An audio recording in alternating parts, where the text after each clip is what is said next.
Hi, and welcome to Code Corner. This is a video series we do at Mayfield Renewables where we talk about codes and standards as they relate to the solar and solar plus storage industries. Today, I want to spend a moment talking about National Electrical Code, the 2023 version of the NEC, and looking in Article 705, talking about microgrid systems. Did another video, kind of a part one on this, where we looked at the first three sections in 705 that deal specifically with microgrids. And in this video, we're just going to talk about the last two. So we're going to talk about microgrid controls and the interconnect devices. So these are found at the end of Article 705.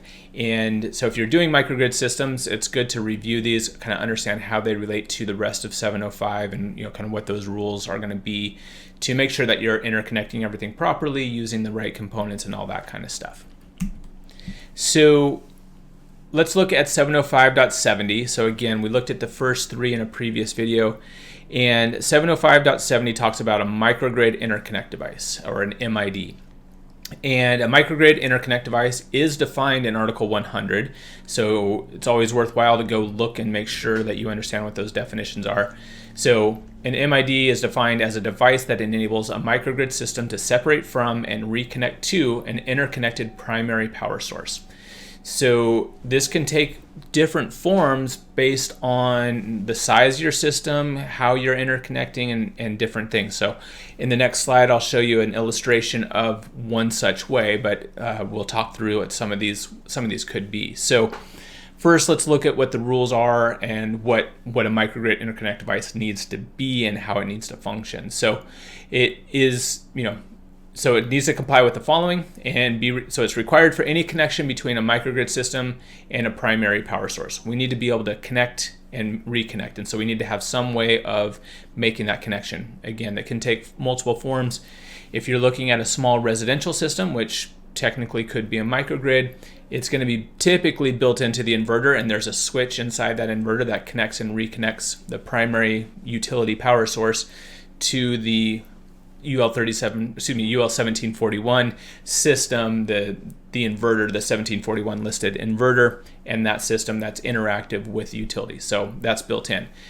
On some larger systems, and that's what I'm going to show you in the illustration next, is you may have an external device. You may have some contactors. You may have a switch, a motorized breaker, or something like that, that you are using some controls to open and close based on what the utility is, if the utility is present or not. So, but we need to have it, and we need to be able to make that connection to and from.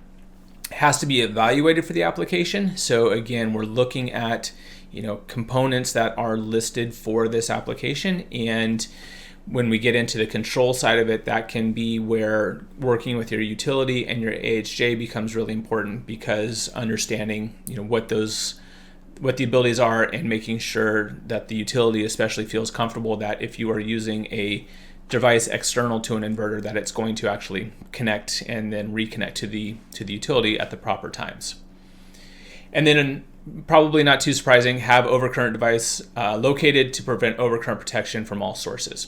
So this is pretty standard stuff. We're going to make sure that we are protecting our conductors, protecting our interconnections, and we're not sending too much current onto conductors or circuits that it shouldn't, or we're interconnecting our microgrid system to the utility and sending too much current back onto the utility for what it's rated for, all those kinds of things. And so we're going to have these overcurrent protection devices as standard requirements. And the other thing that look at, this informational note. So the microgrid interconnect device talks about it being often incorporated into interactive or multimode inverters. Doesn't have to be, but it can be, especially on those smaller devices that we're seeing installed in residential and even in some commercial type applications. So taking a quick look at an image here to kind of help put this into perspective. So in this system, we have a AC coupled PV system. So we have a solar array going to a grid following an inverter, a grid interconnected inverter, and we're going to that aggregation panel. And then in the middle row there, you see on the far right hand side, we have the energy storage system going through a multi-mode inverter into that same aggregation panel. And we are having some backup loads that we have there. And then kind of what I wanted to show there is there's that grid isolation device external to the system. So if the system is large enough, you may have to have this external grid isolation device, and then there's this microgrid controller, which is talking to everything and coordinating all of these things. And that's what we're going to talk about next, is the microgrid control system. But this grid isolation device, as we have it called out here on this image, that is the microgrid interconnection device. Really trying to show it as the same thing. In this case, we're showing it as a contactor. Again, we've done systems where we're using motorized breakers to accomplish this, contactors using what's built into the inverter. So there's multiple ways of accomplishing this, all of which are acceptable. You just need to apply it properly for the system that you have at hand. All right.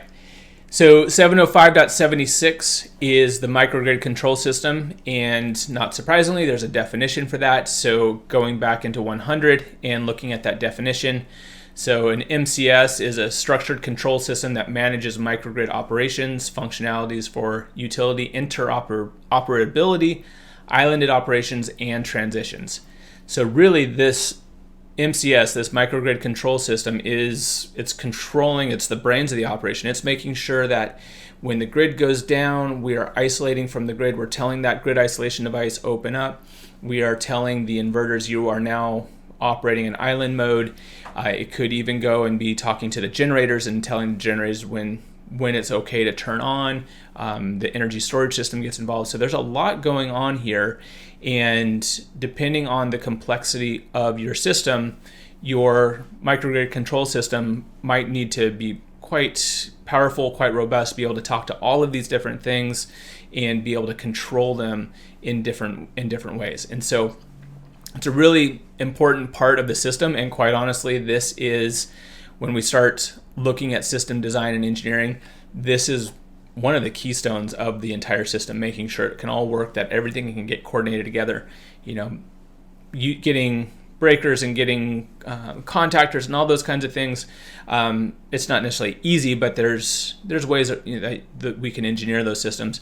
But being able to have that control and be able to talk to everything becomes really, really critical.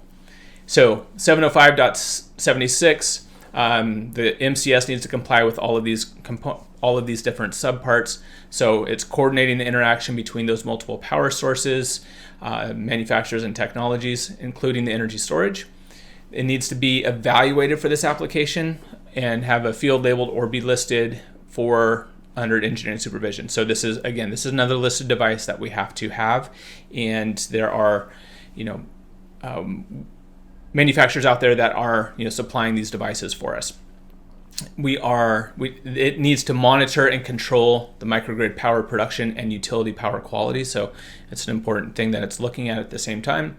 And then monitor and control the transitions between the microgrid and the utility. There's that same informational note from the MID as well, kind of left over there. It shows up in both sections. So again, the MCS here it becomes a critical part of the entire system. And so by no means should this be, waiting till the end or just kind of trying to figure this out as you go along. This is probably one of the pieces. You're going to do a microgrid. What is the controller we're using? How is it communicating? This becomes probably one of the very first things that you're looking at in the entire system. So keep that in mind when you're doing your microgrid design and engineering. All right, so that gets us through the microgrid portion of Article 705. So hope you enjoyed that and was able to, shed some light on some of those requirements around those. We also have a number of other courses on our website. I encourage you to take a look and see. We have stuff on energy storage for codes and standards. We have some stuff on 3741. And we also have some stuff on National Electrical Code for PV systems. So kind of a broad range of classes. And if you're interested in learning on any more of those topics, then take a look at our website and see if any of those would be something you'd want to sign up for. And then finally, if you have any questions or comments on this or really other topics, we'd love to hear from you. If there's something that you think that we should cover in a future Code Corner, reach out, let us know. Always love to hear from folks, kind of, what's perplexing people, what kind of the things are going on in the industry that people need kind of help figuring out. So reach out and we'll hopefully see you soon at another Code Corner.